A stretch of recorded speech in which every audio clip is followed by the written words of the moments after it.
right. Okay. Welcome in. I gave Welcome you a in. little extra long, so you were away yet. So Yeah, I was dealing with my stupid fucking dog who decided she's gonna be a bulldog and be stubborn. Yeah, go lay down. I'll feed you later. Go lay down. Winnie can be very stubborn sometimes. Go lay down. So how is everybody tonight? We got quite a lineup of things we got to talk about tonight. We do. I'm all right. I can't complain. It's Wednesday. It's update log night. It's a good night. How about the rest of you? How about you guys? Doing all right. Had some good old Chick-fil-A for dinner. That was Really pretty good Chick-fil-A. So, Hit spot. they know how to do chicken. I'll say that. I mean, I would hope so. It's in the name. Well, yeah, but sometimes you go to a chicken place and it's not that great chicken. That is true. Sometimes you go to Zaxby's and don't knock on KFC that way. I mean, I was thinking of KFC, to be honest. I was also thinking of the new place that opened up. What was it Raisin Cane's? It was not worth the $15. It was good, but yeah, So definitely it's very pricey, not quite worth it. Hi, I know everyone. it's probably gonna Update L-Log. some people Today's off. topic: chicken. Yes, chicken. Guys are making we're me turning hungry. into a food review channel. Don't worry, we're diversifying. Let's not say we did. But yeah, so it sounds like you guys tell me the chicken out of the meal. I did. Infinity Core. Sometime, yeah. So Never been, but noted. Yeah. If I was a chicken, I would chicken out on a meal at Chick-fil-A. I'm eating my cousin Betty. Anyway, that's sick. I mean, if I were a chicken, I'd probably tell people why I crossed the road. Right? That's the real thing. No, that's the big secret. I'd solve the mystery. No, solve. Yeah, you can't tell them the chicken secrets. Jeez. I will go where no chicken has ever gone before. You would, Matt. Traitor, giving away all the secrets. All the secrets. Welcome in. In. Infinity Core, Shadow Rotobox, Harper. Welcome in, guys. But yeah, tonight is episode 43 of the update log. I am Rob, your host. With me, as always, are Greg and Matt. Welcome in, Moon Girl. Glad to see you. I'm sure this is going to be a topic that you're going to have a lot of fun with. Just going to preface this before we dive into it. This is meant to be a discussion, so let's keep it civil. Of course. Would we do anything other than that? I mean, come on. Hey, people can get heated, especially when it comes to hot button topics like this. It's not just for us three, but for everyone. Just like we're going to try to present. We're going to try to present both sides to any argument. At least that's what we try to do. So. Yeah, keep it civil, and again, just present your. What are you under the assumption that we might all agree on something? Is that what this is? Maybe. I know. I have a feeling you and I are going to agree, Greg. I don't know about the rest of these guys. So it's again to kind of get to the point. So for those of you who have been keeping up to date on the gaming industry and just in general, because I'm pretty sure this has blown up to proportions where most people who don't even play games are probably hearing about it. But there's this company called Sweet Baby Inc., who is a Canadian-based consultancy group. that consults on narrative writing for video games, and that's in terms of, as they put it, sensitivity readings, inclusivity pieces, script writing, dialogue, that kind of thing. Bullying. They consult on cancel culture. In some cases, bullying and cancel culture. Yeah. Some of the actions and things said by individuals at that particular company, namely their CEO Kim Belair and a couple of other their writers, not necessarily the best look. Oh wait, we were supposed to try to not be negative tonight. Was that what was that? Look, here's what I'll say about the work they do. And first, they have worked on quite a number of games. A lot of indie games, but they have a couple of high-profile games under the belt, like Ragnarok. Yeah. God of War Ragnarok, Assassin's Creed Valhalla, Marvel Spider-Man 2, Alan Wake 2, Suicide Squad killed Justice League, even though that didn't go well. So that was crap. Yeah, but I wouldn't put that solely on them or anything. I think there's no, it's definitely not. That game failed. Definitely not just them. But the point is that they've been places on, and they've worked on some rather notable projects. So obviously they do some level of a good job there in some places. Negative on being negative. I think, and the recent, honestly, I'm trying to figure out why this just now blew up, because what people keep bringing up is a clip from a game developers conference video from 2 years ago. And granted, she says some things that I'm like, okay. Then she says some things that's like, hold up. Now, granted, and this is kind of what I mean by that, because when it comes to the topic of like diversity and inclusion in media, I need a beat button. I can sense it coming. I mean, we've talked about the inclusivity piece before on the update log. How much we love it. Kind of a while ago, I think. I forget which episode that was. But I think our overall message was kind of like, that in itself isn't a bad thing. It's about the execution, making sure it's well done and not ham-fisted. Because if you ham-fist diversity inclusion, it kind of comes across as tokenism, which kind of defeats the purpose. All these big words. And even the CEO of Sweet Baby Inc., Kim Belair, talks about that too. So, I'd give some points there. However, I feel you, Shadow. But Rob, why don't you bring up the piece that has people up in arms, like the thing you keep seeing the clips about? I want to recognize something really quickly before we move on. Infinity Core, I appreciate you a lot, man, because I know that I am just a vision of positivity. You recognize that we're one, man. It's cool. I the Sweet Baby Ray's barbecue sauce also did cross my mind. Honestly, every time I hear it, I think of Sweet Baby Ray's. I ain't even gonna fucking lie. So the clip that Matt is talking about is from that same GDC conference, and basically in it, in the entirety of her speech, Kim Belair basically,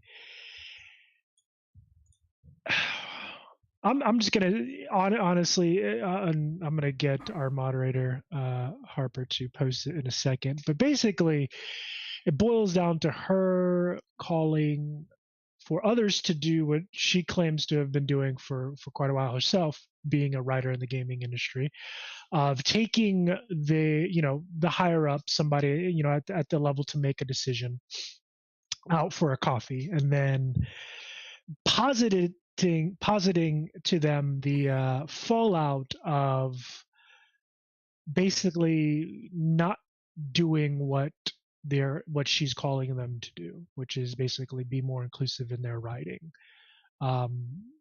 in her own words, terrify them. Now, again, I don't want to take that out of context because why not? Because that's exactly the way she presented it. I mean, well, because I'm not gonna be that type of person. We're not that type of channel. We're gonna present the facts. Now, the facts of the matter is, she, again, that clip definitely not. I'm gonna assume, or rather, I'm going to hope that she didn't mean that the way it came across. But unfortunately, based on a lot of interaction online that has happened since all of this is resurfaced, and again, it's being dubbed Gamergate 2. It's not going so well for them. I mean, it's to the point they've even changed their mission statement on their website. She literally came out in a GNC conversation, which is sort of like the TED Talk of gaming, GDC, sorry. And she literally came out and told people that they should use, not promote, use cancel culture to force their company, essentially, their bosses or whoever, to do what they want when it comes to inclusivity. So we do have, if for those of you who are part of our Discord, sorry, Greg, didn't mean to cut you off, but this is kind of the first time we're doing this, so work in progress. We have an actual info link section in our Discord for those of you who are part of it. That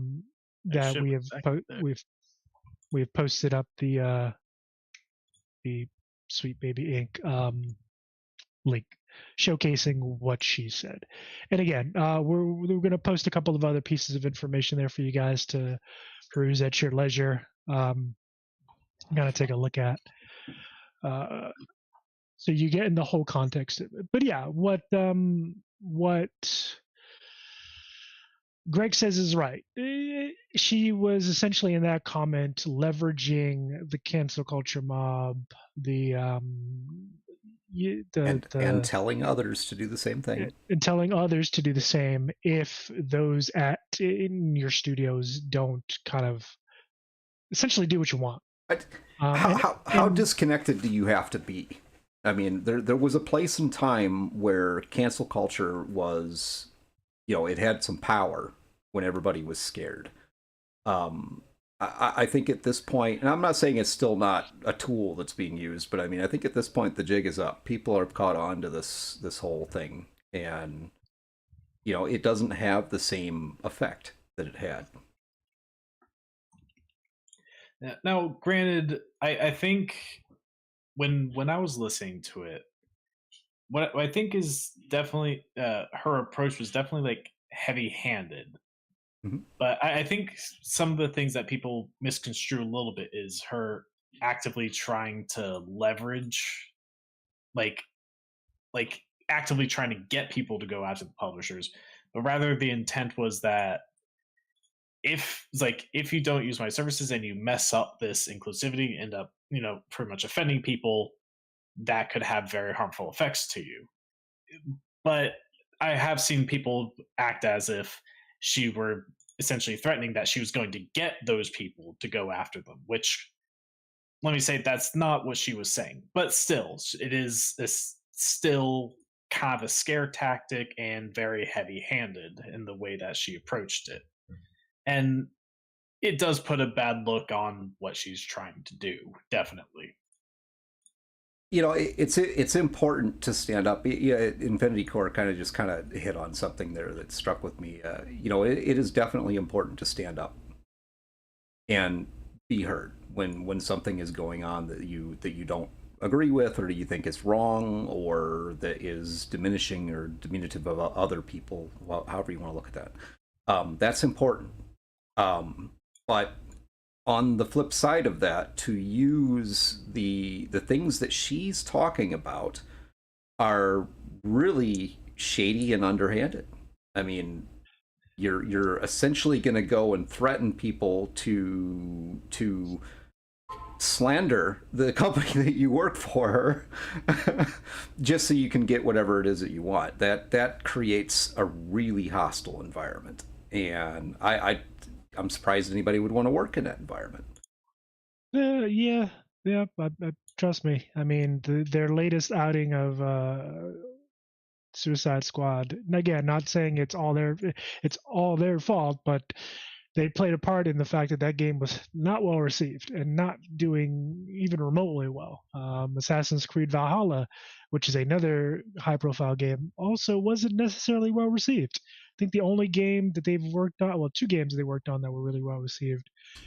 That it appears that they did some writing on. Let's see. Were actually, I see that went very well. Marvel Spider-Man 2, Spider-Man 2, and Alan Wake 2, and God of War Ragnarok. God of War Ragnarok. Were like the ones that did profile best games that they did really worked well on.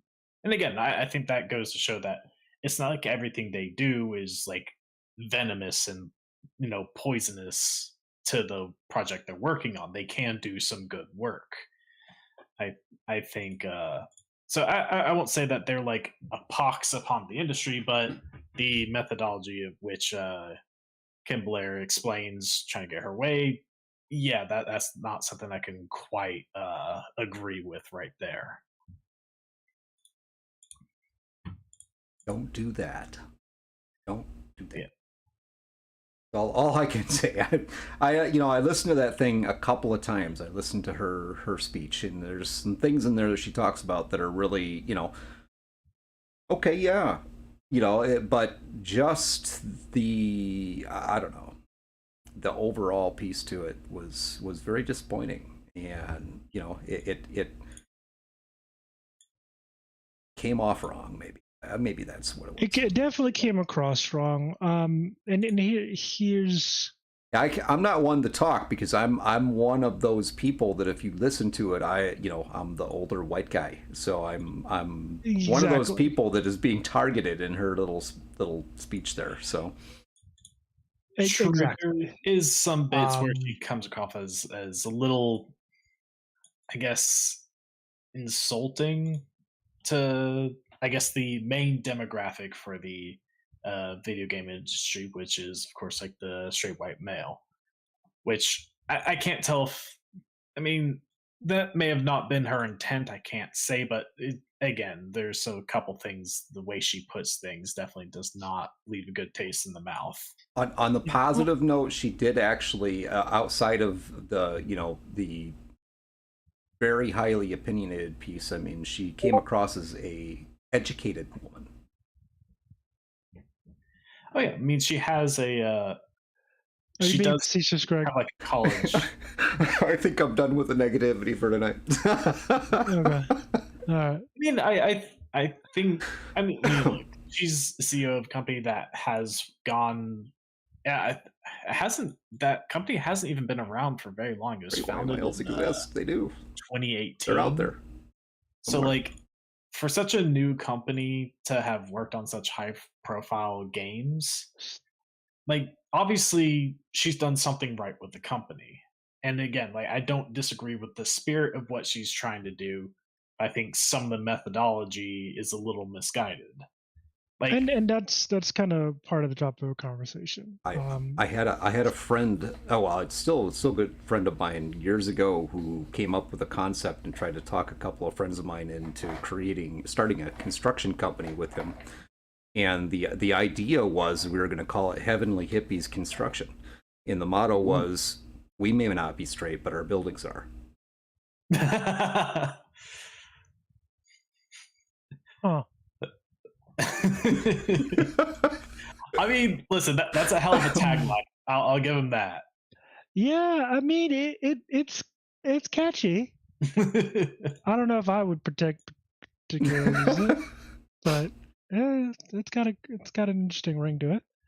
But again, to get us back on topic, the core of what, at least from my perspective, what is the issue with this whole Sweet Baby Inc. situation is not necessarily that they are trying to provide a level of inclusivity in the video game space, the gaming space in general. Is for me it's two parts. It's, at least from my perspective, my personal opinion, every time I hear inclusivity, I automatically think a diverse cast or a main character that's a woman of ethnic of colored ethnic descent, who might be part of what I call the alphabet soup community, because there's way too many letters in there now for me to remember. Let me finish, Greg. Yep.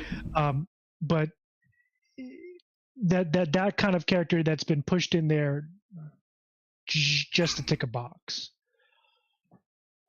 just because that's what the squeaky wheel is calling for, so to speak. And I don't mean it to sound derogatory or anything like that. It's just that's what I automatically think of, because oftentimes, from my experience, when that happens, when there's this huge push for diversity in a particular piece of content, the content invariably sucks.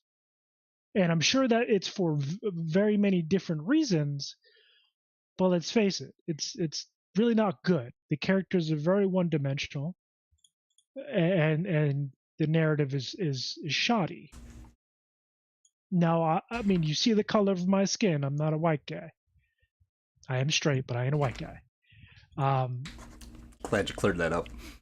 Yeah, I mean, I'm pretty sure they don't by now. So when I tell you, as someone who doesn't fit what a lot of people on that from that particular camp might be as a stereotypical white guy, it's terrible. It's but can I jump? Yes, I can jump, but not very high. It's bad. Like it's just bad all around. And do I agree that you shouldn't limit your narrative just to the atypical character? Does the atypical character happen to be a white guy? Honestly, I'm gonna be honest with you. Yeah, usually. I personally don't have a fucking problem with it, but I understand that you should not limit your narrative to that particular archetype. That, yeah, if the narrative calls for, I'm just going to be blunt, a lesbian black woman, then have a lesbian black woman. However, don't have the fact that she's a lesbian black woman be the only thing. Because I can't tell you how many times I've seen that in various different configurations, that's it.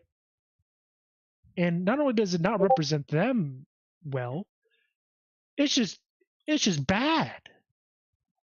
It's just bad. But so that's one part of at least this conversation for the night. The other part of this conversation regarding Sweet Baby Inc., from my perspective, is that based on what we've already told you of what she's said and how that's been kind of used and taken, the media outlets, Kotaku, PC Gamer, and a number of them that are defending Sweet Baby Inc., would have you think something completely different. Would have you think, well, that's not what they do. They don't actually go in there and influence narrative and influence these different aspects of the narrative piece of games, when they do. That's literally their job. So to sit there and say you're a consultancy company that is based on inclusion and diversity and all that stuff, and to say that, well, we don't we don't influence narrative, it's like, that's disingenuous. You actually do influence narrative. You influence character dialogue. You influence characters. You influence the narrative of a game. Absolutely. Yeah. What I think a lot of this boils down to is like two different factors. Because I think, like, based on like listening to Kim Blair herself and how she talked about writing the inclusivity, like as I said before, some of it has actually lined up with what we had said in the past, is actually like managing to do this type of character right, not letting it be just a stereotype or a token. Actually doing, like, say, the research, do a proper representation and all that stuff. And that's not a bad thing. Certainly, that's the right way to do it. But I think we've also seen countless times in other works where you have seen that very lazy type of inclusivity insert where it is, there just cuz it is essentially a token character. So, and I think a lot of people, when people see that, they notice. They notice when it's done right, and they notice when it's done wrong. And we've seen a lot of it done wrong in the past several years. So there's a level of fed up with it there. And then with the blow up of Sweet Baby Ink and some of the stuff that they've been saying, it kind of combines together to create a whole shitstorm. Like, granted, I'm not too familiar with each of the games that they've worked on. I know some of them have gone over very well, but so I can't say if they're the ones that have anything to do with that same kind of, I guess I'd say, tokenism that we've seen in other places. But because they're in the same realm, they've also caught a lot of the heat for that. Again, I'm not excusing their very heavy-handed approach with the way that they get their jobs or some of the other things that they've said. But I do also think that they're catching a lot of heat for the lazy interpretations that we've seen from a lot of other creators. I've kind of come to the conclusion that maybe I'm a little on the side of the diversity and inclusion piece, because there are groups out there that are just not well represented. And I had to pick one that stuck out to me. So I think that polygamists are underrepresented in the industry. I was wondering where you and I think that I think that polygamy should be more better. Is that a thing? Represented. I do. Yep. I mean, that's a bit extreme. You could always count on Greg for a laugh. Brodicious, Insomnia Night, welcome in, guys. Welcome in. It's going to be an interesting topic of conversation, and again, I want to reiterate: let's be respectful. This is us sharing our opinions, and there is a lot of them. There are a lot of them. I mean, dude. I mean, yeah, the plea was that's a very fringe case, which in many I don't think we're. Are you being judgy, actually, or are you? Where do you see polygamy? Go watch harem anime. You'll see the polygamist mindset well represented there. That just sounds to me like they're being segregated into a particular caste, a certain spot. Well, we'll put the polygamists over here, but we want all these other groups to be front and center. Absolutely. No, we're going to add all the groups and things. I mean, because, we're diverse. We need to have that diversity. And so polygamy needs to be represented. I mean. Oh, my God. Polygamy. Look, again, so getting back on topic. But I mean, well, let me stop. I want to pause for a second. You're right. What does the audience think? What do you guys think? Based on your kind of interactions, characters with IBS, because diverse. Jesus Christ, Freddie. Oh man, I've seen an anime with a character that had hemorrhoids. So there's some representation for the hemorrhoid crowd, Seriously? Yeah, it was a comedic anime, but he wasn't a bad guy, but he had hemorrhoids. Oh my God. Real struggles, First world fucking problems, man. But no, on a serious note, Infinity Core says, unfortunately, the issue is that anytime you try to specify some kind of type, you reduce diversity. Could you elaborate on that, more Infinity Core? Like, can you give us some examples? What do you mean by that? Yeah, like I know we just brought very, very fringe cases, and like realistically, you're not going to be able to represent everything out there. But like, I mean, we know for the most part the demographics that we mean when we say like diversity and all that stuff. Yeah. And again, there's good ways to do it and bad ways to do it. I mean, like one example I've seen brought up is like Spider-Man Miles Morales versus say the recent Little Mermaid reboot, where Miles Morales, he's a main character who is black, but he's well done because his whole character isn't that he's black, but he grew up in a very black environment and that helped form who he is. But he's also his own character. He's not simply like a race swapped Peter Parker. He isn't Peter Parker, not even like a multiverse version of him. Peter Parker existed in his universe, but then things happened and he's his own character who ended up taking up that mantle. That's why people like him. He's fully fleshed out as a character. Then Little Mermaid reboot, they made Ariel black because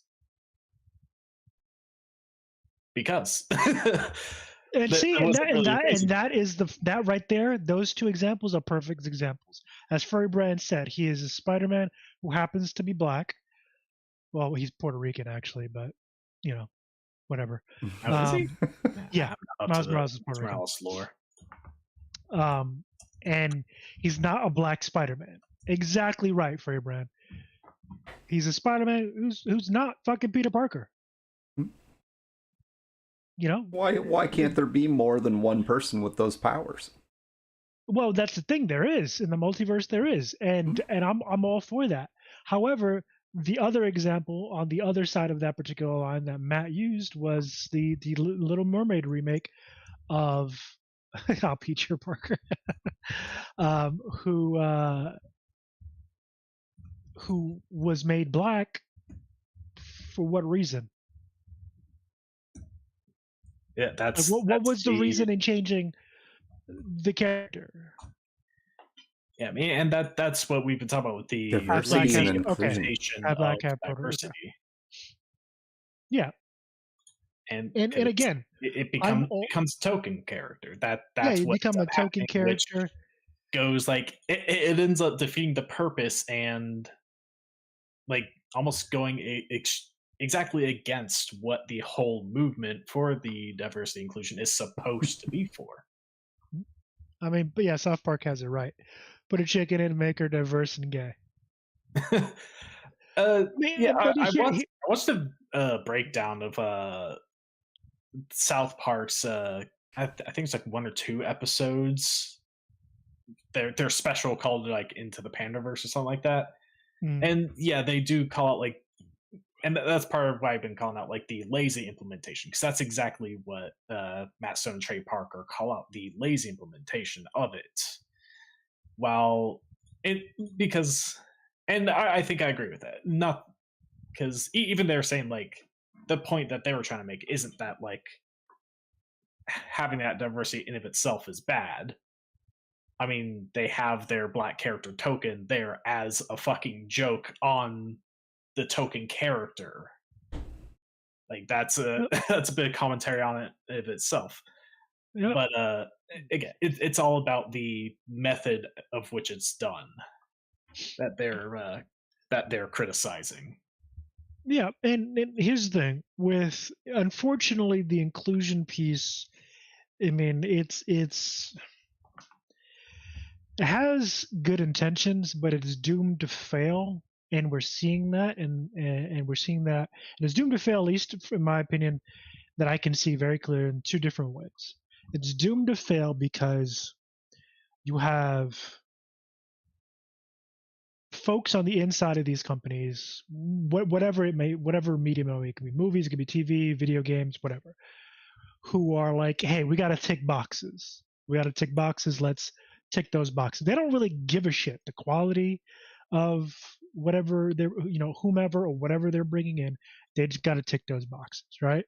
So that's failure number 1. Failure number 2, You have those who just want to get more black people in, or more people from the alphabet soup community. Again, I'm not trying to be disrespectful to those who are part of that. There's just too many letters for me to remember. Okay, there it is. Who, more gay people, more more people who aren't, heterosexual and Caucasian. Just get them in there. You have those people who are screaming, we need more other people in there. And again, sacrificing quality for quantity. And I'm sorry, and here's another thing. I'm sorry, but never in my 20 plus years of playing D&D have I ever looked at the orc race and thought black people. Never. I'll say that was probably just a very hot take from a very just. I think that was one that was not hardly anyone even agrees with that. It was just an absurd take that got a lot of publicity because of its absurdity. I don't think that's like very representative of the entire argument. But here's the thing: I have heard not necessarily about that, but just kind of in that same space. And again, guys, I'm pulling some examples from different things because it all ties in together. The concept of inclusivity or more inclusivity in media, it ties in together. So I want you guys to be aware of that. I've heard talks from other people who are people of color, Asian descent, talking about, and I'll use D&D as another example because these are where I heard them at, of wanting playing D&D games, and saying, well, as an Asian man, I wish we had more Asian characters in my D&D games, or this, that, and the third. Which, and again, I can only speak from my personal experience and kind of my perspective. I to a degree, I understand where that person is coming from who was saying that, but I also don't understand it because at any point in time, exactly, Fairbrand, make them. Mm-hmm. Put them in the story. Talk to your DM about them. I have never met a DM who does not like player input, and I trust me. I've heard plenty of horror stories. But I've never met a DM. Horror stories. What was that? You can always find D&D horror. Oh yeah, you can always find. I like horror stories. You can always find D&D horror stories. But I've never once met a DM, and as a DM, if my player came to me, hey yo, let's make this group of people. Yeah, sure, no problem. We can do that. Or if it really doesn't fit the narrative, I'd be like, hey, it doesn't really fit the kind of narrative that's happening, or the region. But most DMs will find a way to get that in there and have it make sense. Yeah, Brad, I do like listen. I like listening to D&D horror stories when I'm trying to sleep. So we just made it almost 48 minutes, and it probably could have gone on much longer, and might still, I don't know, but we just made it almost 48 minutes with a diversity and inclusion rant. I just want to say, those of you who have stuck with us and not let us run you off so far, congratulations. Thank you very much for being here. Yes, we appreciate you guys. Yeah, and as we've said in the past, if you disagree with anything that we've been saying, then say so. Yeah, say so. Again, like we do want to have a civil conversation, and if you haven't noticed, I've been trying to be the one to be on the other side of the argument for Rob and Greg, who here. So yeah. And again, I don't want to make the audience feel like we're not about inclusivity or what have you. We are. It just has, and again, those 2 points that I pointed out of why it's failing, that's the part that absolutely upsets me, is because you have lazy individuals within those companies who are just ticking boxes, and the product comes out like crap, or you have folks on the again, I don't want to bring politics or anything into this, but you have the vocal minority from that side of the group screaming, we need more inclusion, more inclusive characters, more inclusion, more us, more black people, more gay people, more this, more that, just because it doesn't fit the story, it doesn't fit the world that's being built. They don't care. They want it in there just because. Yeah. And often when this topic comes up, people usually bring up like Disney as like one of the major culprits. But the thing about Disney, I saw someone bring this up when I was like kind of watching some videos when this whole like topic blew up, is that Disney did it better when they weren't trying to do really did. Yeah, like if you look at like back at some of the classic Disney stuff, you had Aladdin, you had Lilo and Stitch, like Princess and the Frog. Yeah, you had all these like different, and I mean, I don't know whether I could count Lion King, because even though they're not human, it's definitely very like African themed in their. I'd say you could put Lion King. That one is like half a point. Okay, I'll say that one's like half a point because I'd say you could put Lion King in there. The point I'm trying to say is that they put a lot of like different, like they had a lot of diversity, and it was done super well before there was like a huge point to do it. A lot of older stuff, at least from my person. Well, don't go back too far, because you go back to like the 50s and 60s, and we had white guys playing Indians. I mean, that's not. Yeah. No. Again, there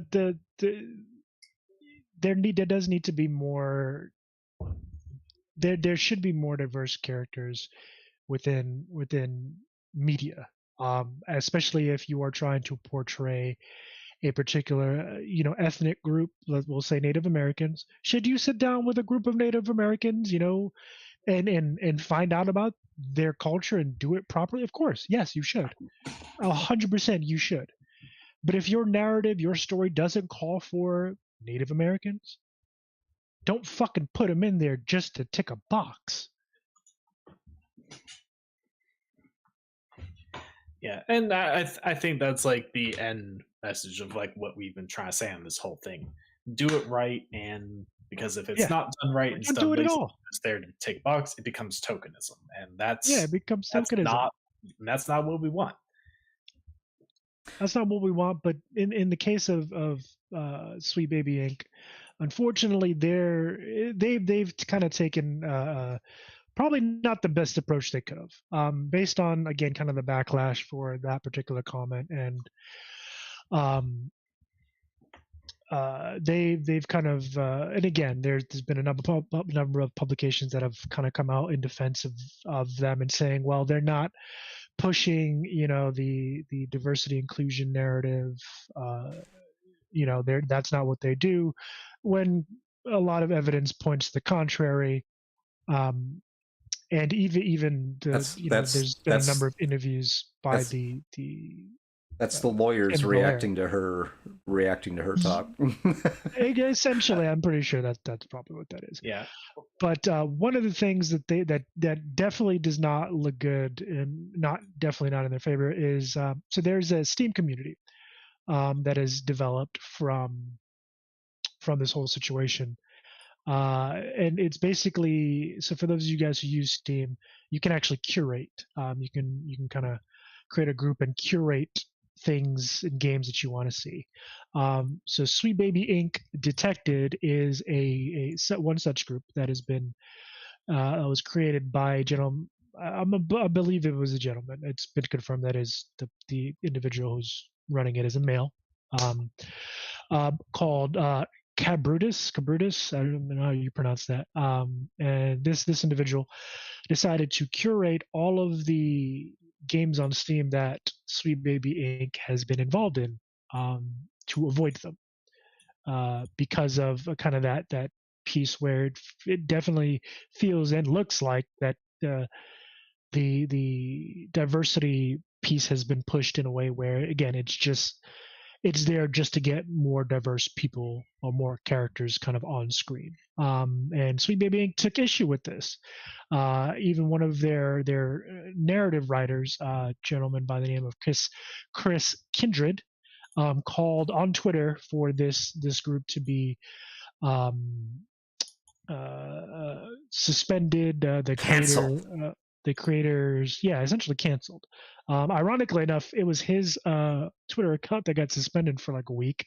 And it seemed that the individual didn't learn his lesson, because he came back and was talking shit about Akira Toriyama shortly after his death. That's the oddity of the whole thing, is they used the exact tactics that she talked about and tried to tell other people, do this, it works. And it didn't work. Yeah, I mean, again, like as I said before, like I don't disagree with the spirit of what they're trying to do, but their heavy-handed approach to everything is really, honestly, it's working against what they're trying to accomplish, because it gives their cause a very bad name when they do things like that. You're a game studio, make great games. And quit with all the bullshit. If you want to make games that have that, whatever, you're one making the games, but you don't have to. I don't understand that. I really don't understand that. Why are you out there saying these things like that? I don't get it either. It doesn't look good. It doesn't look good at all. Because here's the thing: if you want to make a game that has more, a more diverse cast, then make the game. Go make the fucking game. If people don't want to make the game with you, then go do it yourself. That's simple. Just go do it yourself. But here's the thing: as a person of color, I wouldn't be sitting there looking at a script for a game or looking at a character for a game, a character that fits the narrative, fits the story, fits the purpose and theme and all that jazz, and be like, well, you know what? We'll say this character's Caucasian. Well, he needs to be, Spanish, so I can relate to him. No, he doesn't. It doesn't need to be Spanish. As a matter of fact, the character doesn't even need to be a male for me to be able to relate to the character on a macro scale. Because this is something that really blows my mind when it comes to that whole inclusivity piece. That, again, it seems to be the take. And what I mean by that, I feel like folks who are crying for more inclusivity want a main character that's a carbon copy of them, for them to be able to relate to it, which makes absolutely no sense to me, because that's never going to happen unless you're playing an RPG where you can create your own character. And I'll be honest, whenever I have that option, I create a character that looks like me, or I create a character with orange hair and green skin, because why the hell not? Blanca? Yeah, Blanca. Just create Blanca from Street Fighter. I want to create the Mexican version of Johnny Bravo. I think they might have done that. But here's the thing: it's never going to happen. And for whatever reason, again, that's my personal take on that. It feels like that's what they want. Yet, I've read tons of books. I've played tons of games, and most of those characters, I wouldn't even say most of those characters. At least half of those characters are typically either described as Caucasian, or in the case of modern, narratives, Caucasian of some kind, or mix. But even if they're mixed, even if they're black, or even if they're a woman, I can still identify with the character, and the character struggle throughout the narrative, because it's a narrative. I'm enjoying a story. I'm not inserting myself into the story. Maybe that's just me. I don't know. I mean, I think people consume media in very different ways, and and like Rob, like as you said, you've never particularly care too much to have your own skin color represented, and like some people No, I may don't have care. other things to identify with a character other than skin color, Yeah. like a personality aspect or just, I don't know, an interest that they share. So so there is that. I mean, I also don't want to discount the people who do feel the need to be represented by another of their ethnicity in media and the important impact that that has on them. And so for those people, I think it is important that they do have some kind of representation. But as we keep saying, it's about doing it the right way and I not was just just about to being say, a pale, like yeah. flat token. I was just about to say that. Well, then in that case, wouldn't you want that to be represented in a good story, in a good character? Yeah, exactly. And that's honestly the moral of the story. Yeah. Because I mean, I think like the thing that's always like gotta be careful when talking about this is that when it comes to hot button topics, it usually comes out as people taking a very black and white stance and like they're against it or they're all for it or all against it, and that's not where we want to be right now. We want to be in that sweet spot in the middle where there's no balance between Well, both sides. I mean, there's another issue with that that I don't really want to go into, but I'll just touch on real quick. People have forgotten how to agree to disagree in this day and age. They've taken disagreement as a personal attack on them, and can't just be like, you know what? Hey, we're not going to agree. No problem. Cool. You go your way. I go my way. We can still have a civil discussion. I think it's exactly the opposite of that, Rob. You're not wrong, but I think what has happened in our society is that we have taken agreement as or disagreement is not acceptance. So yeah, to be able to right to be able to be seen as being in agreement, you have to accept whatever it is that they're pushing. No, I don't. And well, I don't agree with that either. I mean, I can disagree with you. It doesn't mean that I don't accept your opinion. I do. I just don't agree with it. Simple as that. Me and Greg disagree with each other all the time. Trust me. I wish you guys would be flies on the wall. All I can say about that is Matt's wrong a lot. I mean, you know. Okay, I'm just I will agree with Greg on that. Matt is wrong. Oh, the shade. Okay. Oof. This is kind of creating a very hostile environment right now, and I'm not about these vibes. You know what? Go hug your Kirby. I will. Okay, he makes me feel better. Unlike you guys, he accepts me for who I am. Your camera is frozen, by the way, Matt. It has been for a while now. Yeah, I don't know why it does that. Because like when I look at us in the Streamlabs screen, I'm fine. I'm not frozen here, but it's only when it comes through onto the actual stream. I don't know why that happens. I've tried. And you're right, Infinity Core. People who call for inclusivity more often than not wish to keep all this. Exactly. And again, I want to say to that comment, it typically is the vocal minority on either side. That's kind of screaming squeaky wheel, you know. In the case of Sweet Baby Inc., it again, I agree with Matt. It at least on the surface, it feels like she was going for something, but that comment that she made at the GDC convention did not paint her in the best of light. Yeah, it's good intentions, but the approach is wrong. And I can't remember where I heard this quote, but I think it can be applied to a lot of things where the road to hell is paved with good intentions. Yeah, it's kind of like it's kind of like saying essentially the ends don't always justify the means.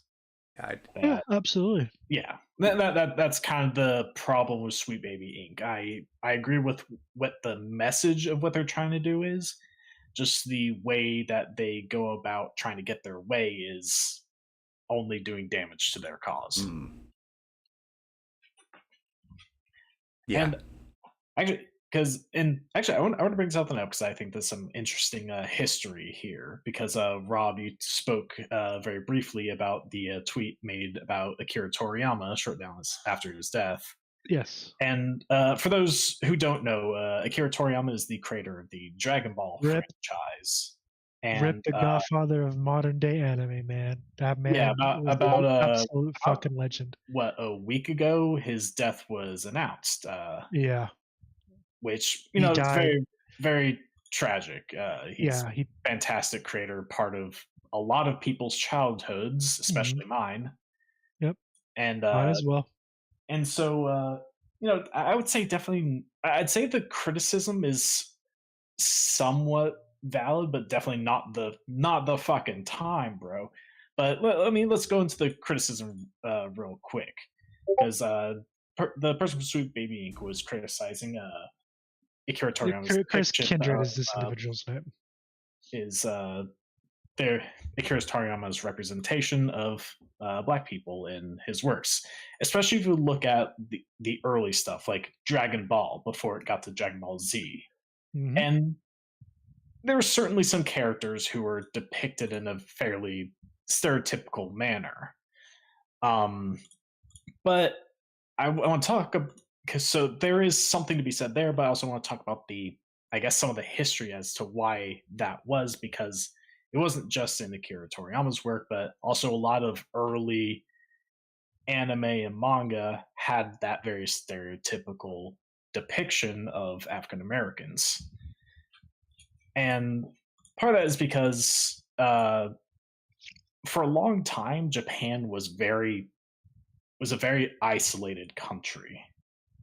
To some degree, they still are. They're a very homogenous nation as far as like racial diversity. They don't have a whole lot, like especially compared to here in the States. We're a very diverse country. So seeing people of different ethnicities is fairly common here, less so there, and especially around like say the 1950s, where they really started to open up after that.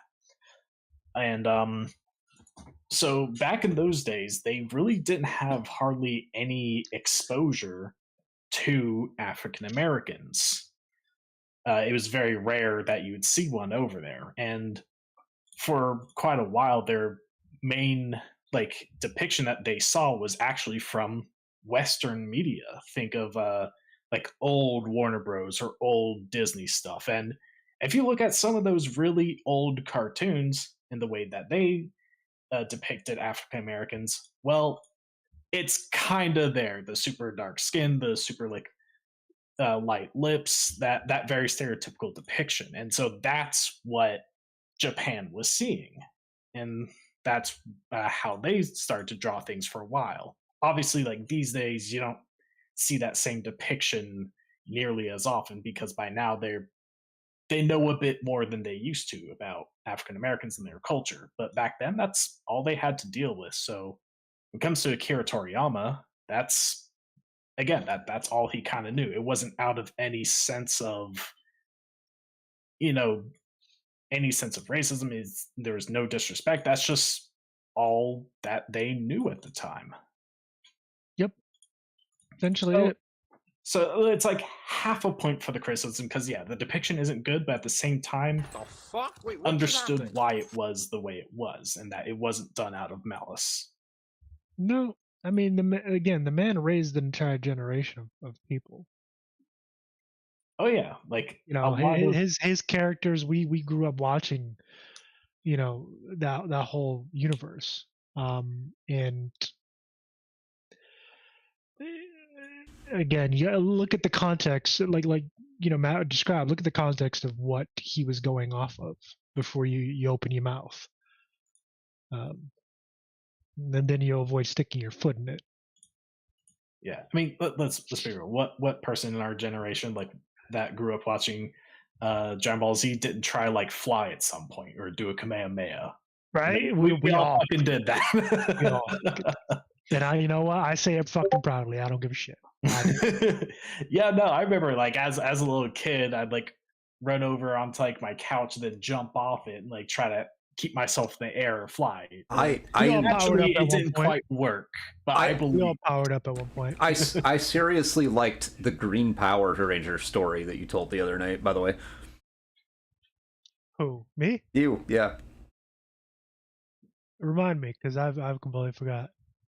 Well, you were telling us about how that was your favorite Power Ranger. Oh, yeah, a totally different thing, but I mean, you know, it just popped in my head. I think the Green Ranger was everybody's favorite Power Ranger because Jason Frank was the fucking man. Like, let's be honest. Tommy was the best Ranger. It is what it is. Okay, it is what it is. He went from the Green Ranger to the White Ranger with the fucking sword that talked called Saba. Come on.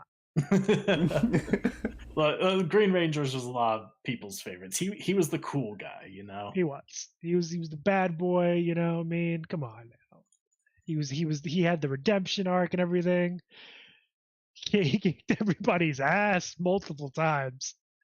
It was really bad. The Power Rangers got their ass beat by this one Green Ranger so many goddamn times. It was terrible.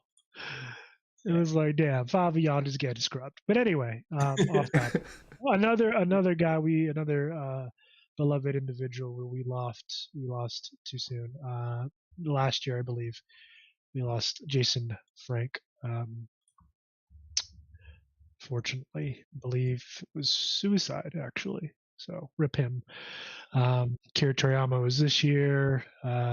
Lance Reddick, who played the voice of Commander Zavala for Destiny players. A lot of good people, unfortunately, kind of passed away in the creative space. Yeah, it's sad to see. Like, even in recent years, not like this year or last year, I think within the past, I'd say 4 years, you've also lost, granted, I forget what his name was, but the creator of Yu-Gi-Oh! That show, he's passed away. Kentaro Miura, the creator of a manga called Berserk, which, if those who aren't familiar with it, it's a very, very dark story. But Berserk, that's written, and the art is phenomenal. Like, holy shit, that guy could draw a scene. Isn't his friend taking over? Yes. So a childhood friend of his that apparently he had told this story of how he imagines the story ending is going to carry on his work and pretty much continue the manga to its completion. Which, you know, props to his friend for, you know, trying to carry out his late best friend's essentially final will. You know, that's really good on him for, you know, going through with that. Nobody wants to leave a great story untold. Yeah, and it is unfortunate when you see a fantastic story that just, you know, the creator doesn't end up being able to finish it. It happens sometimes, and it's sad to see. But that's just life sometimes. So one of the other things I'd like to point out from the situation with Sweet Baby Inc. And this for me was still on Sweet Baby Inc. Holy cow! Yes, man. We are. Don't let me forget, because there is some good news to report. So when you're done with that, don't let me forget. Good news. We can end on a positive note for once, guys. We can do it. He's on the wrong show, man. What are you doing? This is actually at the core of really what I think a lot of folks are kind of upset about, the just disingenuous piece here, where number one, they openly say they are a consultancy company focused on narrative writing, diversity, inclusive writing, etc., and that they only come in at the tail end of, you know, when a project's pretty much mostly done. They come in to polish things up, to make the narrative pieces match the characters, and the characters to be more cohesive and on point. Yet, if you look at the Suicide Squad, the creative lead. Oh, sorry, the lead script writer for that is a gentleman by the name of standby. Where is it? Where is it? Where is his name? And one thing I anybody know? Be clear with just because Grant Roberts. Sorry, excuse me. It was different. The wrong. I was looking at the wrong section.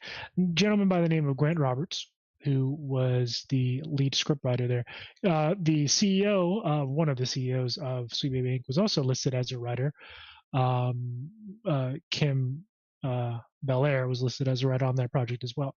However, Grant Roberts not only works with, or rather for, the studio that did Suicide Warner Squad, Bros. Warner Brothers. Thank you. He also works for Sweet Baby Inc. as one of their narrative writers. So you can't have your lead script writer, who's there not at the end of the project but at the beginning of the project, be part of the project at its inception and then say, well, we come in at the end to do some polishing up. Apparently you can. Those two do not go together. Sorry. Well, granted, watching through the original GDC video posted 2 years ago, Kim Belair actually speaks that she doesn't want to be brought in near the end, that she actually thinks it's better if they're included from the beginning of the writing process. Then either she's getting her wires crossed or somebody's misquoting her, because that's not what the articles from Otaku have said. They have a direct quote from her saying, yeah, we come in at the end. We come in to polish up and clean up the narrative pieces there. I mean, maybe, again, this is a bit of speculation because, we see two different things, that maybe she would prefer to be involved from the beginning, but most of the time they only get hired near the end, and that kind of becomes their thing to come in near the end, though she'd prefer not to. Again, that's a bit of a speculation. All I'm saying is somebody needs to get their story straight. All I got to say about it is I would prefer that she not come in at all. Change my mind. I mean, again, they have worked on some very successful things, but they've also worked on Suicide Squad, which didn't go very well. And I'm not saying that their work on Suicide Squad was the reason for that failure. Trust me, I'm sure there was a bunch of different things that went completely wrong for that particular game. Yeah, there was more than one there. What I am saying is, if based off of what it looks like from all the evidence, it seems like, at least in part, Sweet Baby Inc. is of the opinion that we need to have inclusion at the sake of quality. And if that's the case, you need to fix that. You need to fix that. Wait, 100% agree. I'd say that's not quite the take that I got from at least listening to Kim Belair speak, but again, what they say in the end, like, result of the work can be at two different results. So I'd say that's definitely not her intent in any way. Like, based on what she said, she wants to do things the right way, at least as far as the writing goes, much like what we've said. But again, I suppose I can't say too much on the actual result because I haven't played those games that they've worked on. But again, some of them have gone well, some of them haven't. So there's a bit of a. I completely agree with you, Greg. Old Man Garrus. And please, I want to hear your take on this, Old Man Garrus, because you and I had an interesting conversation regarding this stuff. Because fortunately, Old Man Garrus, you're here to miss the first bit of our discussion on Sweet Baby Inc. But it boils down to, at least from my perspective, and you also being a fellow Hispanic individual like myself. Yes, for those of you who didn't know, Oman Garris is also Hispanic, actually Puerto Rican like myself. I, as a person of the darker complexion, do not want inclusivity in my media at the sake of quality. I see. I don't. I fucking don't. Me neither. I'm not even Hispanic. Well, to be granted, Greg, I don't think we ever have to go far to see ourselves represented. I live in the middle of whitedom. I will say that much. No, actually, even these small communities up where I'm at are actually a lot more diverse than they were, say, 20 years ago. Yeah, definitely. Yep. Are we ready for the good news part? Good news. Who needs good news? Some good news in the gaming industry. This comes primarily from Capcom. Oh, okay. Good news from Capcom. Right. Those two things just don't seem to go together. I'm giving them the win here because, I mean, if you've been watching us the past couple of weeks or even months, we've talked at length about the current state of the gaming industry and how, the layoffs and how bad things have been for those working in it. Capcom's hiring all the people that were laid off? Yeah. Yeah, like regardless of whether they did good work or whether the projects they worked on succeeded or not, still getting laid off. Well, at Capcom, they recently actually announced that that because of how well things have been going for Capcom, because let's be real, over the past several years, they've been coming out with bangers. The Resident Evil games, Monster Hunter, Devil May Cry, like they've been knocking it out of the park. The Street Fighters, all Street Fighter. Yeah. Like Capcom, like the past several years they've been killing it, man. And apparently all of their like developers, they're not laying people off. They're getting pay raises, man. They're actually I think the CEOs are taking a pay cut or something like that. So they can I haven't heard of the I think, and again, that's I remember that was a thing for Nintendo a while back where they took a cut to their salary instead of laying people off because Nintendo valued the long-term health of their company and keeping that personnel to make better games instead of the personal wealth of the CEO, which, props to that. So I don't know about the Capcom CEO, but they did give pay raises to their developers. Yeah, Fredbrand, I agree. Cannot wait for Monster Hunter Wilds. So stoked for that. But yeah, that's like what I think is how a company ideally should work, where when a company sees success, so should those who are a part of it. Part of that is, part of that is understanding what your role is. That's the, I think that gets confused very easily. And as a leader, I mean, your responsibility is to your people. That's the key piece as a leader of the company. I mean, your most important asset is your people. Absolutely, hands down, your people. And as a leader of the company, if you're willing to let the people suffer while you and directly speaking about the monetary, the compensation piece, I'm the CEO and I'm going to get my raise, and the way I'm going to get my raise is I'm going to take it from you. That's you're not a leader. You're piss poor. Yeah, and sadly, that seems to be the mindset of a lot of the industry. So it's so seeing cases like when Nintendo CEO took a cut to their salary to keep people on board, or Capcom here rewarding their talented developers for making amazing fucking games, it's like just a moment of humanity restored, redeemed. It's not all bad. Some people out there are actually doing this right, like doing it well, treating people like people and not just numbers, you know. There actually are quite a few people out there, you know, I would say mainly small business, but I know there's some larger business leaders, but there are quite a few people out there that understand and truly do care about their people.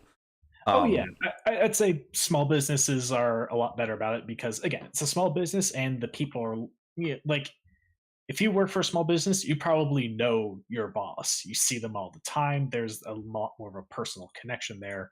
Meanwhile, at Megacorp, you're just a guy at the bottom. You've probably never even seen the guy at the top. So to them, you're just a number. You're not a person. And they get treated as such, sadly. So yeah, again, I'm not saying all businesses work like that. It's just it happens a lot. We've seen it, but it's nice to see Capcom rewarding people for the hard work that they do to build the success of the company they work for. Yeah, I could definitely respect that. So yeah, that's some rare good news out of the gaming industry these days. It's very nice to see.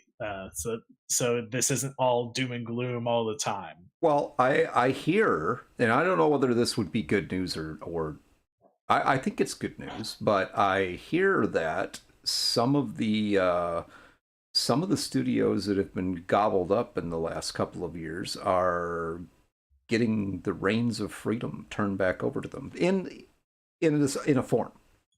They are, yeah. Oh yeah, I heard about that. It was several studios that were formerly part of the Embracer Group, which we talked about them a bit ago, how they've been gobbling up studios and then canceling projects. So I can't remember. I can't remember which studios specifically have come out from that, essentially gaining their independence. Yeah, I gotta Google that real quick, see if I can find out who these studios were, because Embracer Group does have some very notable studios and IPs under their belt and haven't been doing much with them. Probably the most notable is their cancellation of the Deus Ex game that was in development, which Deus Ex is a pretty significant franchise. So that a lot of people were not happy to see that be canceled. Yeah, but that studio, God, I can't. Let me. Are you looking it up, Matt? Because I was about to look it up. Yeah, because I'm pretty sure they were one of the studios, kind of pretty much let go by the Embracer Group. I just stir shit up. I don't look shit up. Yeah, Greg's the shit stir of the group for sure, 100%.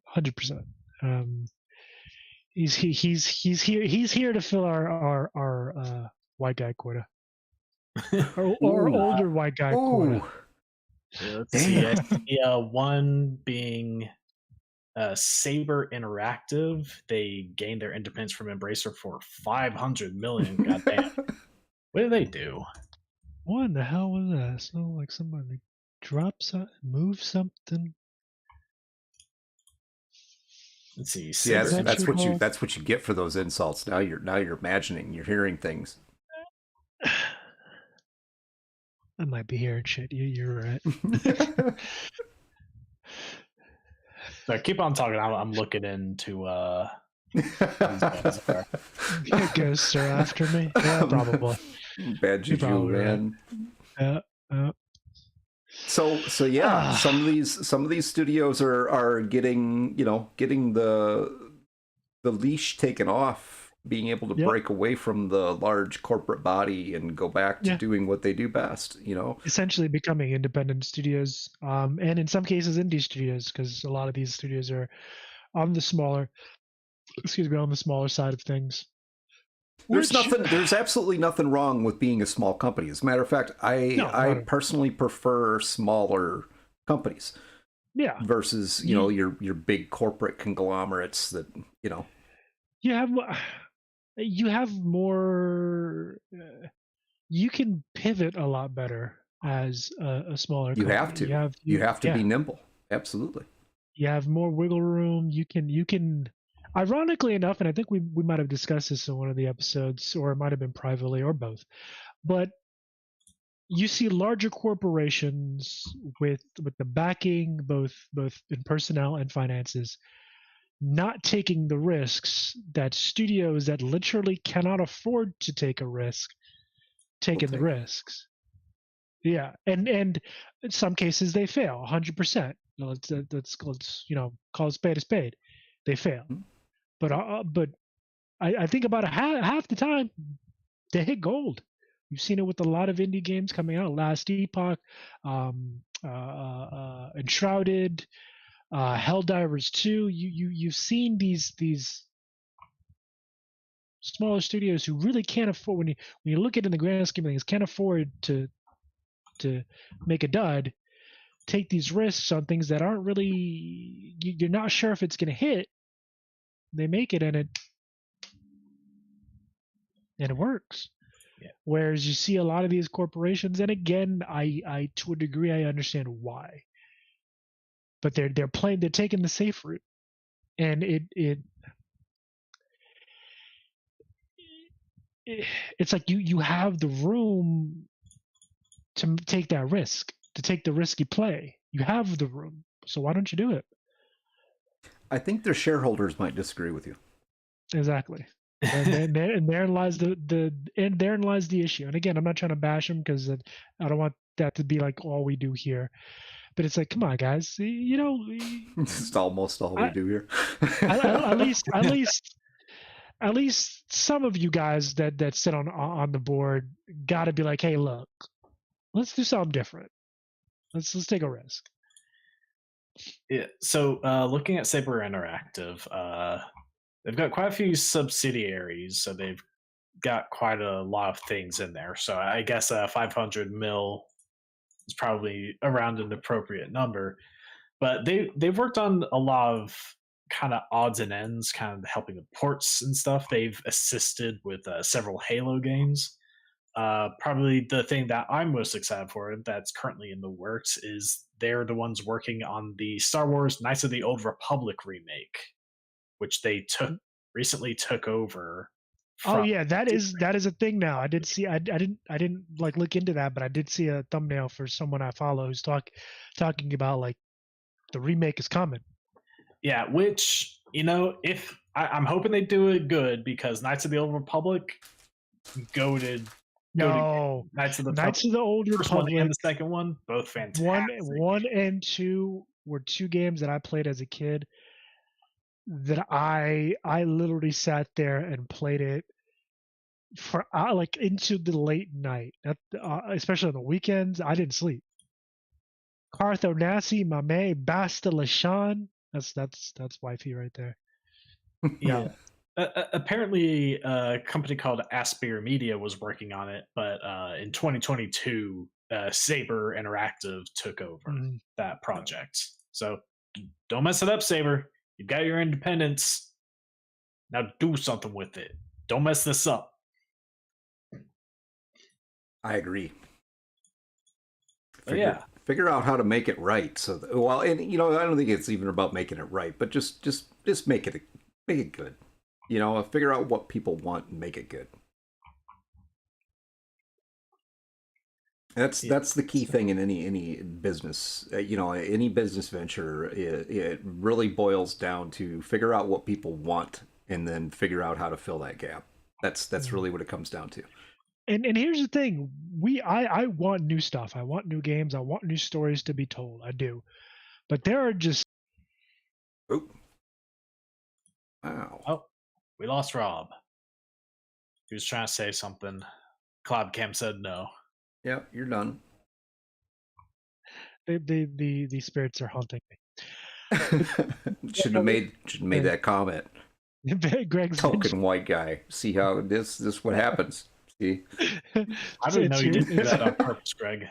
It's your token ancestors. My ancestors, absolutely, man, absolutely. I am part American Indian, so I mean, Yes, for those of you who don't know, Greg is part Native American, so confirmed.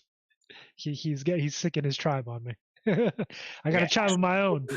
Because like I feel like I had some members of my family say the same thing, but that's never been confirmed. And like I'm just like a little doubtful. But you're a little like not. I don't know. Frankly, on both sides of my family, both mother and father, I don't think anyone knew what they were. I'm just white. They're just spitballing at this point. Yeah, it's like I think there's some Irish in there, maybe. Like, I mean, to be fair, Matt does make meat potato soup. That's I got the Creole thing going on there, Frey. Yeah. That's the other largest part of my heritage is French, but yeah. Yeah, I'm just nondescript white. That's all I am. But yeah, like in terms of Knights of the Republic 1 and 2, like I want, like I was saying, I want to see new games. I want to see new stories told. I want to see new characters brought out into the limelight and turned into, you know, the icons that we grew to the level of the icons that we grew up with. You know, Mario Brothers, Master Chief, you know, Kratos, and et cetera, et cetera. The list goes on. But there are just some games that they should bring back. Like Knights of the Old Republic 1 and 2 are two games. The other game, and this is going to show my age, and some of you in here might have played it, but Legends of Dragoon. They need to bring that game back. They need that game needs a remake. I said what I said. Legends of Dragoon needs a remake. I think my kids played that. That game was absolutely fantastic game. It's definitely an old game. Exactly, Fred. This is why we're friends. That game, dude, I played that game till the disc broke. 1999. Okay, not for some reason I thought it was before my time. Like I guess it's not that old. No, it's not that old. It was a PlayStation 1 game. But it was fantastic.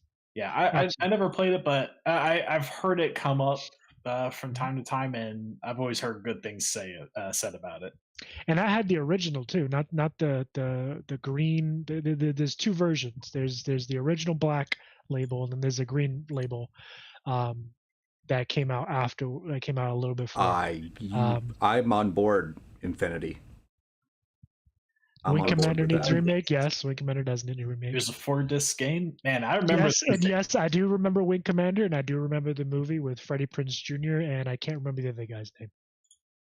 Yeah, I remember those days, multi-disc games for like the PS1. Yeah. Like, if I remember right, Final Fantasy VII was like 3 discs. It was. Final Fantasy IX was 4 discs. Final Fantasy VIII was, I think, 3 discs as well. I had pretty much all the Final Fantasy games up until like 12. You never played 12? No, I played 12. Oh, okay. 12 was good. 12 was absolutely good. It's Star Wars. Like let's be honest. It is. Star really Wars, is. But it's still fun. It really is. But it was super fun. And then 13. Yeah, that oh boy. When they killed what's his face? I want to say his name is Lavitz.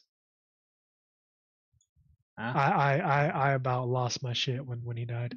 Lavitz. Yo, I was mad. I was so mad.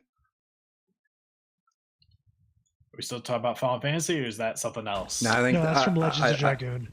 I was going to say, I think Rob and Freybrand have a private conversation going on here. I was super pissed when he died. It's too niche. I don't understand. Well, just get good, scrub. Yeah, he's like getting in the groove now of handing out insults tonight. It's fantastic. Yes.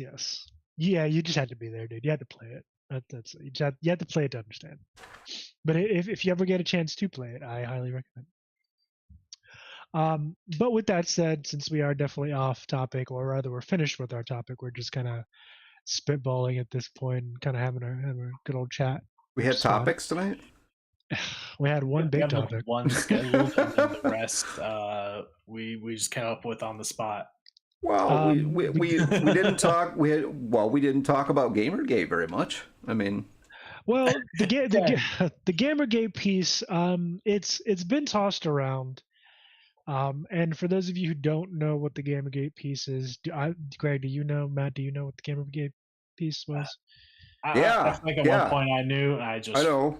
I've just blocked it from my memory because as you know, it just came up because some people were talking the Sweet Baby Inc. thing like it's a Gamergate 2, which I feel like that's blowing it a bit out of proportion.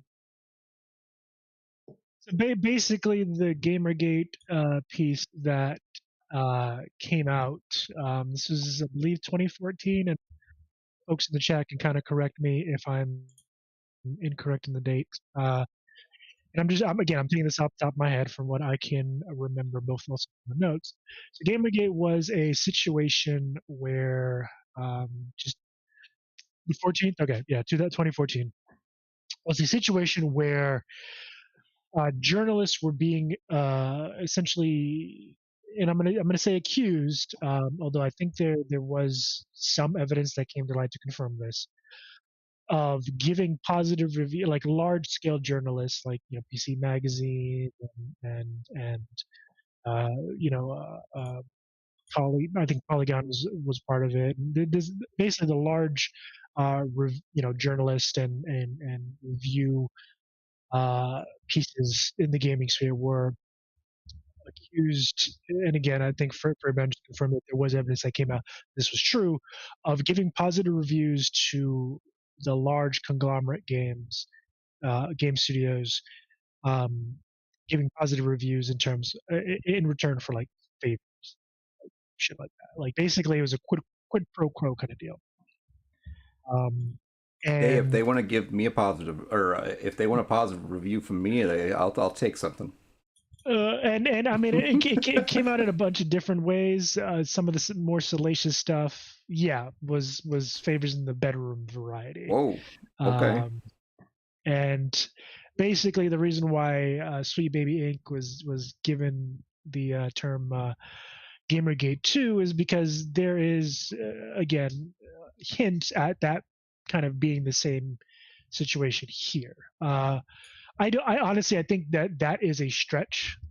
I think that Gamergate 2 tag is definitely a stretch, but not by much. And what I mean by that is we've seen publications come out like Kotaku and PC Gamer and all that stuff. And there's even an article on the Game Developers website about basically defending Sweet Baby Inc. and kind of their position, and taking into account what was said a couple of years ago and that stuff.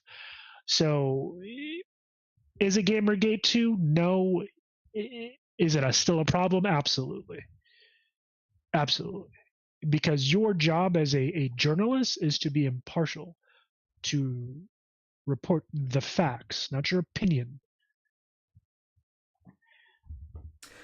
Old Man Garrus is bringing up some things that we talked about earlier. Yes. Old Man Garrus, thank you for saying that. But yeah, I mean, you're not wrong. We did cover that. But for those of you who are kind of tuning in late, yes. Okay. Sweet Baby Inc., one of their writers decided to try and get all journalism's impartial, isn't it? No, not at all. Not even a little bit. It's sensational. But they basically tried to get a Steam group called Sweet Baby Inc. detected, basically banned off of Steam. Canceled essentially because this individual, the curator of the group, a gentleman by the name of Cab Brutus, I believe, decided to create the group and place all the games that are on Steam that have been worked on by Sweet Baby Inc. onto that particular group so they can be avoided. Now I did actually go in and look at the group and look at the discussion board and everything, and there have been no inflammatory comments, no calls for hate. As a matter of fact, the guy posted, say, hey, look, this is just a place to put their work so we can, so for those of us who don't want to partake can be informed. This is not, I'm not calling, do not harass them, none of that. He actively called for no harassment. And so far as what I've seen, people have been respectful about that. Yeah, well, at least within his group. I have heard that they did have to purge some. They did. There was some. Again, while he called for that, there were some individuals who were assholes. But again, like Matt said, they were purged. So it's not like he's just letting that shit slide.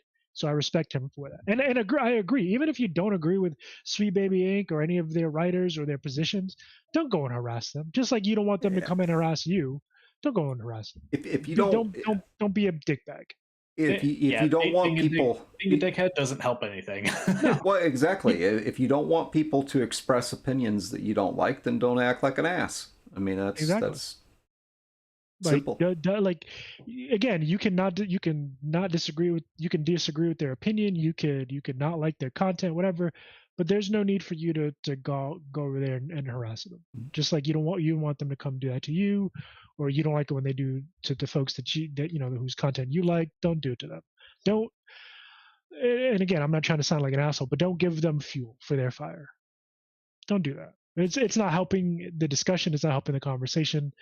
The less that this shit happens there, and by that I mean the harassment piece, the sooner we can hopefully get to some level of discourse where we can have a civil discussion and find some common ground, or agree to disagree and go our separate ways and still be respectful. It's like it's better for both sides if people don't act like dickheads, because it just feeds the opposition, causes them to act like a dickhead, which causes the other side to in turn do more of the same. You ever watch stories about a tale of vengeance, where it's a cycle of hatred type thing, where vengeance, hatred begets hatred? The same thing applies to online discourse, where just being an asshole causes the other to act like an asshole, which causes you to act like an asshole. It just loops and feeds back into itself. So, moral of the story: be chill. And so let's see. And if you're here. not going to be chill, be prepared for the fact that somebody's going to call you out on it. That's the piece that aggravates me about this. Is as my mother once taught me: if you don't have anything nice to say, don't say it at all. Yep. And if you I'd have to be quiet all the time. Then I don't know. I don't think I can handle that. You put it perfectly, Greg. If you ain't ready for the consequences of your actions, you might not want to do it. Then. Exactly. Don't do it. If you're not ready to deal with it, then that's the sickening piece of it. Is you do this stuff. You're very and you're flamboyant with this opinion and these ideals and this idea, and we're going to shove this out there, and you just have to listen to us and accept what we say. But then exactly. But when someone expresses that, then they're like, "Oh, well, this is horrible. You can't. Just shut up. Go to your corner." Yeah. You had your say. Now we're gonna have ours. Anyway. Yeah, us making this video, we've opened ourselves up to criticism. I'm fine with that. Mm-hmm. You don't like what I got to say? Okay. Moving on. How do we get back here? I wanted to try to. You want to try to leave it on a positive note. Rolling back into it. I tried to end things on a positive note with the Capcom bit, and we just went right back into this. You were too early, man. You were too early. You should have held on to that card a little. Done with it. Then we came back. But yeah, Fairbrad was mentioning there were some also Sweet Baby employees who apparently got onto their server and decided to pull some shenanigans. Didn't go over well. And yeah, Old Man Garrus, the group has been recognized by Steam. And ironically enough, because of Sweet Baby's, their employees' actions, the group went from 5,000 people, probably less, to 250,000. So they just helped their cause. They just hurt their cause right there. The good old Streisand effect. Yeah, the Streisand effect, full effect. Trying to essentially hide something's existence or take it down, they only brought more attention. Shine a light on it. Same thing. What happened to Hogwarts Legacy? Actually. Yep. Regardless of how you feel about why can't I remember her name? The author of Harry Potter. J.K. Rowling. J.K. Rowling. Up to Hogwarts Legacy, from everything I understood, was a great game. So So people raising a stink about that just brought more eyes to it, and then it became an incredibly successful game. He earned a lot of money, actually. Also made from Warner Brothers Games, actually, who went on to do Portkey Studios. That didn't go well. Well, it was a different studio. It was Portkey Studios that did this one. They are owned by Warner Brothers. I can't remember what's the studio that did Suicide Squad. Yeah, but I mean, they're both owned by the parent company of Warner Bros. Games. Yeah. So it just different development teams, is what it is. And here's the thing: the Hogwarts Legacy was a good game. There are some kind of negatives from my perspective, like the combat kind of gets repetitive pretty quickly. The story's really good though. The graphics are amazing, and the characters are definitely memorable. But it's not a perfect game, but it is a good game.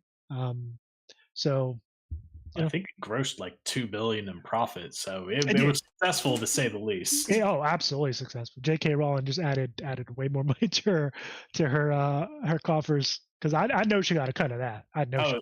No doubt. I know she got a cut of that. I mean, I would have. Shit.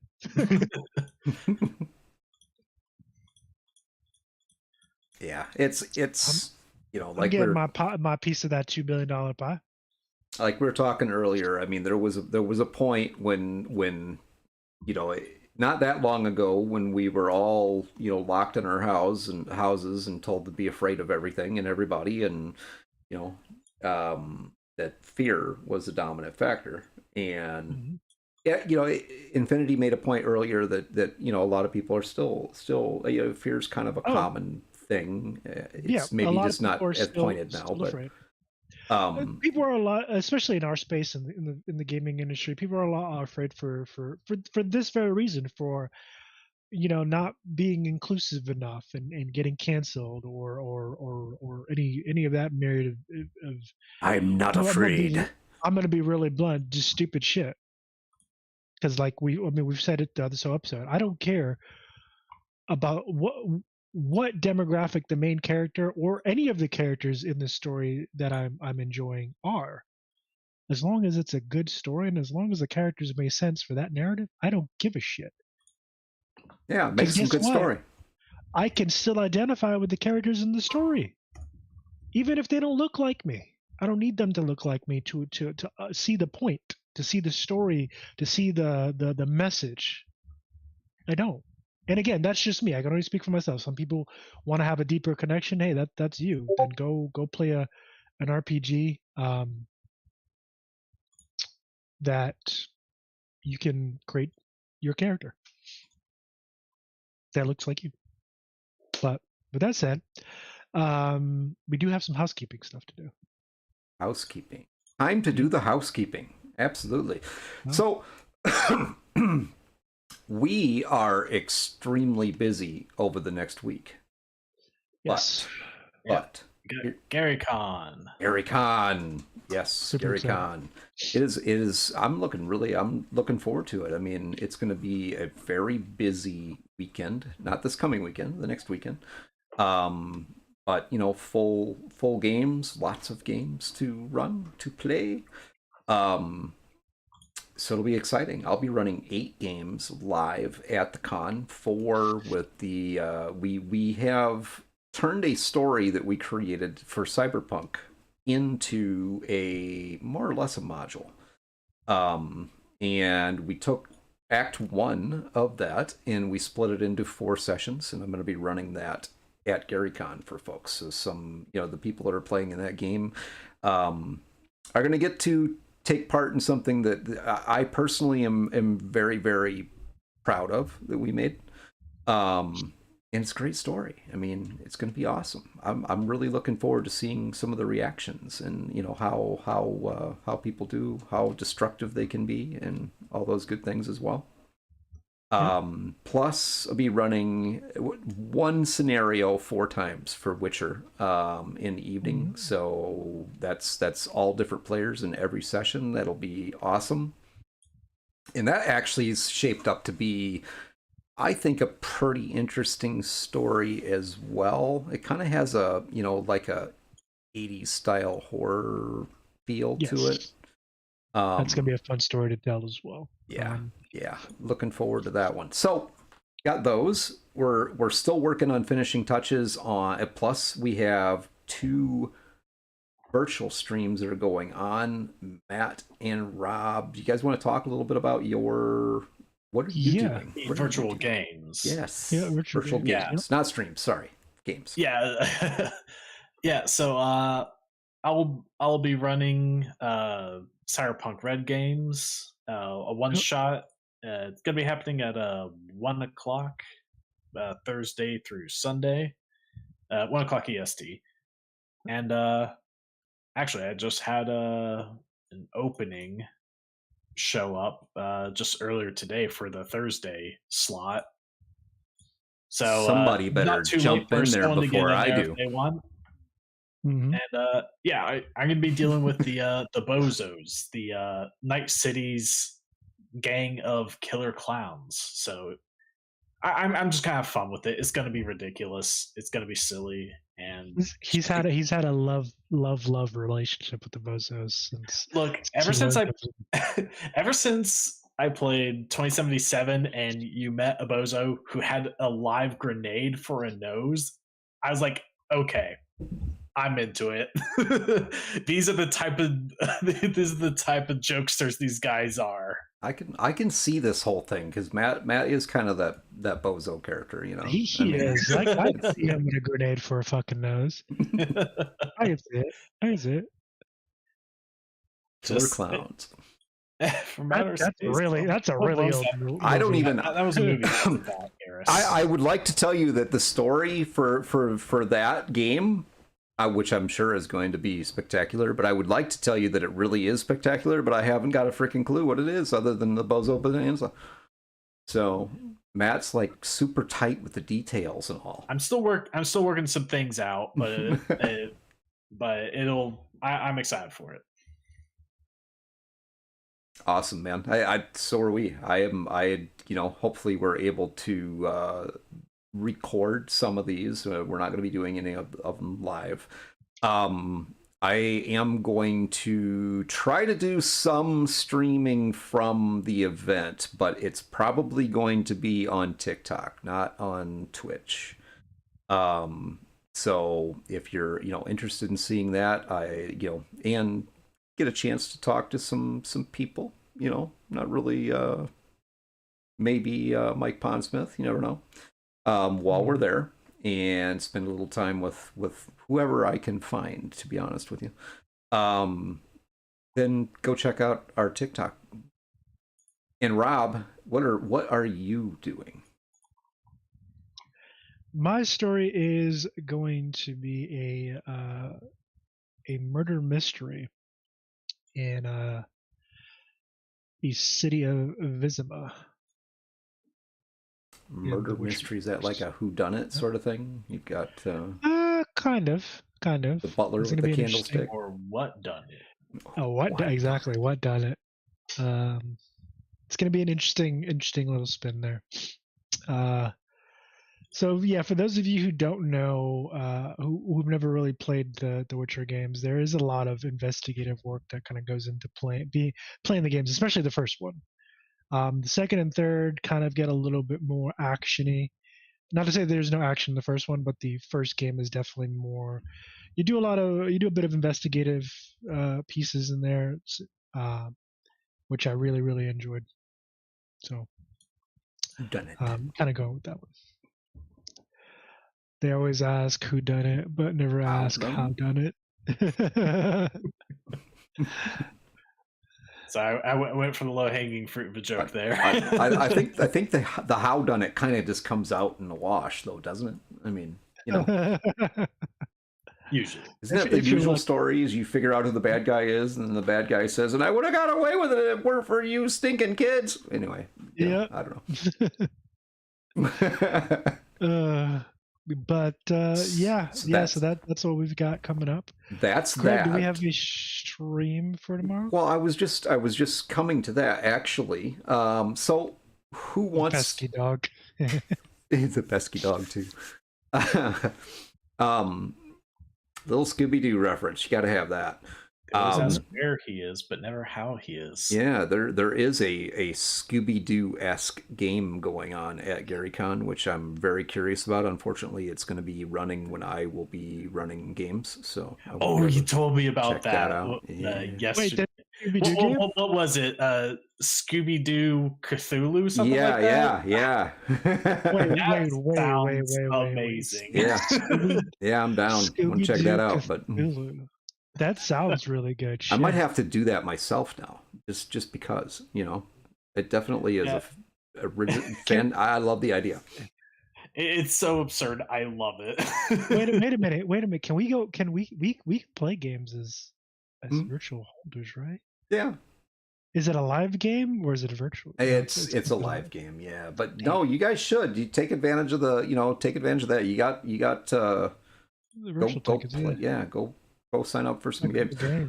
Shit. I didn't even think to do that. We've been so damn busy. Yeah, exactly. Yes. So anyway, back to what we're talking about. Games. So, game stream tomorrow night. Mm-hmm. Yes, no, who wants to see a game stream tomorrow night? I'm down. I'm always down for a game stream. But I know you guys are, but I was thinking, if anybody in the audience wants to see a game stream tomorrow. The Harper's down. Resounding yes. You know what? If you guys say no, we're going to do it anyway. We don't care what you think. Wow. I think I was just told, never, don't ask anybody nothing. You're just doing it. Tell us how you really feel. All right. So game stream tomorrow night. I will put it on the calendar. So we will, for democracy. How about a republic? I like republics. A lot, almost too much Helldivers. So yeah, it's leading into his personality. We will do a game stream tomorrow night. So it'll be Cyberpunk, and we'll see where we go with that. Never enough Helldivers. Next week is going to be a bit tricky. So we're trying to put together a schedule. We may or may not be doing a Wednesday night stream. We might have to move this, or I'll be driving Wednesday. So you might just have, Matt and Rob can have the show next week all to themselves, and you get rid of the pesky old man that keeps stirring up shit. Oh, the things we'll do. The chaos will start. Yeah.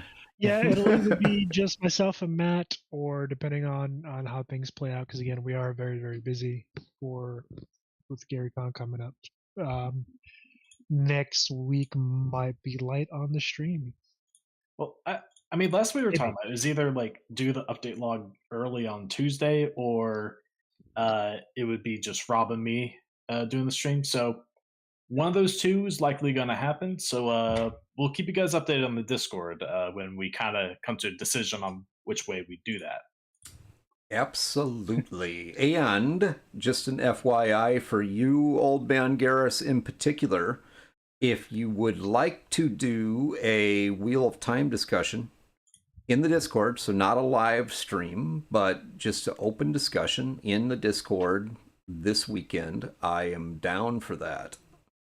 So let me know what day you would like to do that, or if you're available to do that, and we'll get that out to the Discord, and anybody who is part of our Discord will be invited to take part. If you're familiar with the Wheel of Time books or the thing they call Wheel of Time on Amazon, then please do come join us when we get that out there. Absolutely, it is. You have to join the Discord first, though. If you're not already part of the Discord, you'll have to jump in there. So welcome anyone who is interested in taking part in that. But Old Man Garrus and I are definitely longtime fans of the Wheel of Time, and Rob is as well. Yep. Matt's just a loser, knows nothing about it. I mean, Matt's never read it before. I know that the wheels do turn just like time does, so I think I'm kind of caught up. Wow. Matt. You're done from speaking today. You wow. Yes. Okay, I agree with that. So just let us know. Those will be a couple of things that we'll do this week, kind of run up to GaryCon. Obviously, Wheel of Time doesn't really have a lot to do with GaryCon. It's just a personal piece of mine. I love that series. So we'll get that up for you. Anything else that we have going on? I don't. I think that about covers it. Yeah, awesome. Awesome. That's mostly most of the things.